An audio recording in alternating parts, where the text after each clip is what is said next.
Okay, so in this video, we're going to be going over some more Euclidean questions that has to do with the midpoint theorem, where the midpoint theorem is going to be required, and those are the prop theorems. So let's get into it. So in the sketch, we have EG that's parallel to FH, and we have GI that's parallel to HJ, AB equals to BE, and AC equals to CD, BC equals to 6, DE equals to X, EF equals to X minus 3. dg equals to y plus 5, gh equals to y, df equals to 2a plus 2, and then ij equals to 2a minus 3. Before we begin, let's just highlight different parts of this triangle. Okay, so now we know that EG is parallel to FH. We also know that BI is parallel to J. And we know that AB is equal to BE, and A, this part over here, this A, they labeled this part over here, but this A part over here is equal to this part over here. And yeah, that's basically what we know now, guys. Please remember, if you see two parallel lines, that is a part of a triangle, right? So if you see a triangle that looks like this, we have one line that's parallel to one side of the triangle, and that same line is parallel to the base of the triangle. I want you to immediately think of the prop theorem. These two parallel lines divide this triangle in proportion. Right. Now, let's see if we can see, let's just look at this shape over here. Let's see if we can see something that looks very similar to this. Okay, so if we look at triangle DFH and DHJ, we can see it. We can see an example of this. We have EG and FH. They are parallel to each other, and we can see GI is parallel to HJ. So we definitely know the prop theorem is going to apply to these two triangles, to triangle DFH and to triangle DHJ. Those two parallel lines divide those two triangles in proportion. Right. Now, but what's pretty strange is we have different missing variables. We have x, y, and a, but we'll get into that in just a minute. Next thing is the midpoint theorem. Now, how do we spot? How are we able to spot if the midpoint theorem applies to this specific question? Now, very important to remember, guys. When it comes to the midpoint theorem, you need to look for a triangle that has, let's just label this triangle A, B, and C. You need to look for a triangle that has equal sides. So what does that mean? So we basically have a line in the middle.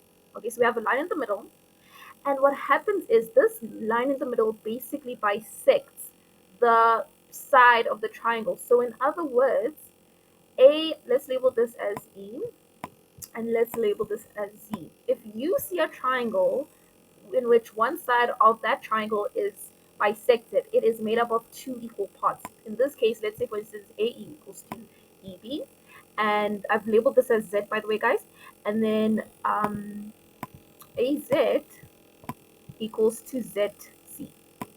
This is where you can immediately use your midpoint theorem. The midpoint theorem tells us that if you have a line segment, right?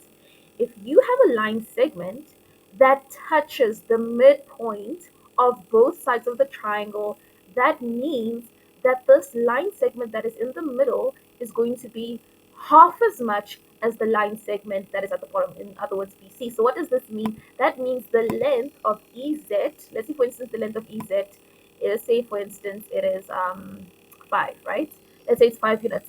That means BC's length is going to be 10, sorry. It's going to be 10 units because of the midpoint theorem. Why is that, guys? Because we can clearly see that we have two midpoints. What is the midpoint, guys? E is the midpoint of AB. Why is that? Because E is literally in the middle of a line that is made up of two equal parts. AE equals to EB.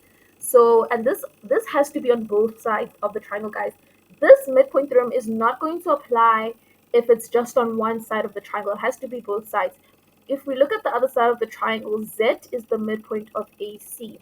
Okay, so AZ is equal to ZC.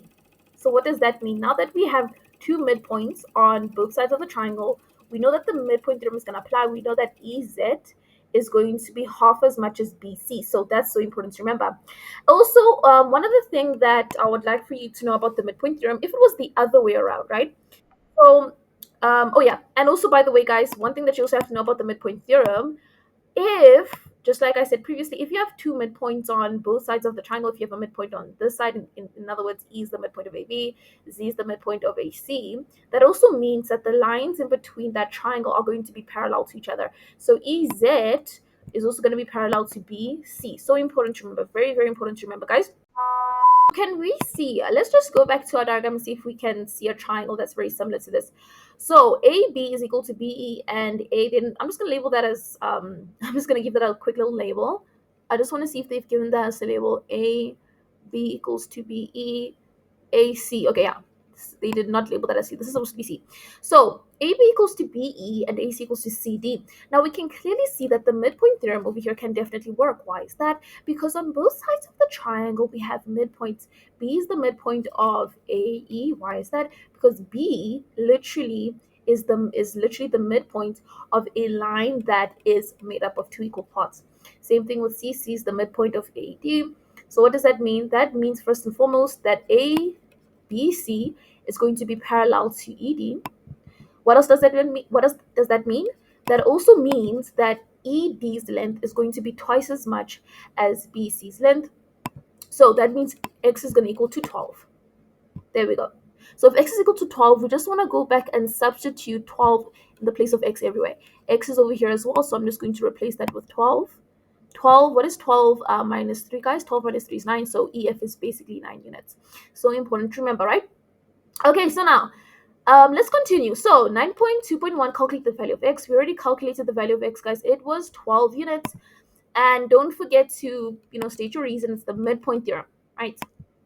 Then for question 9.2.2, calculate the value of Y. Now let's look at where Y is on our diagram. Okay, so important to check where Y is on our diagram. Y is DG is a part of triangle DFH. We can see that DG is Y plus 5, and we can see that GH is just Y. Now, please remember, guys, we want to think of, can we use the midpoint theorem or can we solve prop theorem? Now, we first need to go back and look at what's going on with this triangle. We have a parallel line. This triangle is made up of, in the middle of the triangle, we have parallel lines that divided in proportion because EG is parallel to one side of the triangle, and that exact same line segment is parallel to the base of the triangle. So what does that mean? That means the prop theorem applies. So in order for us, by the way, guys, we already know what X is. So in order for us to calculate what Y is, we're just going to use our prop theorem. So how do we use our prop theorem? Now, we're trying to find out what Y is. So you're going to say DE, since it's in proportion, you're going to say DE over EF equals to DG over GH. Okay, then you're just going to substitute all of the values and you're going to cross multiply. Okay, so GED, guys, is X, and we already calculated that as 12. And then what's EF, guys? Remember, EF is 9. 12 minus 3. Remember, it used to be X minus 3, but we found out that X was 12, so it's going to be 12 minus 3, which is 9. And then what is DG? It's Y plus 5. GH is Y. So what you want to do is you just want to cross multiply, guys. You want to cross multiply. You're going to isolate Y, giving you an answer of 15. That is so important to remember, guys. In Euclidean, when you're dealing with parallel lines that are within a triangle, you really need to understand how to use your midpoint theorem, how to spot where your midpoint theorem can work, where it can be used, and also your prop theorem. Very, very important to remember. Now with 9.2.3, we have to calculate the value of A. So we already know what Y is, first and foremost. Y is equal to 15. So you just want to go back and substitute each and every single Y value with 15. That's 15. That's 15. So that means DG's length is going to be 15 plus 5, which is 20. So it's 20 units. And then GH is just going to be 15. So now let's look at triangle DHJ because that's the triangle that A is a part of. You're going to do the exact same thing, guys. We have a line segment that is in between, that is within the triangle. And this line segment is GI. It is parallel to HJ, which is another line segment that is literally at the base of the triangle. So if we see two triangles like this, not triangle, sorry, if we see two lines that are parallel like this in this position, we know that we're going to use the prop theorem. These two parallel lines divide this entire triangle in proportion.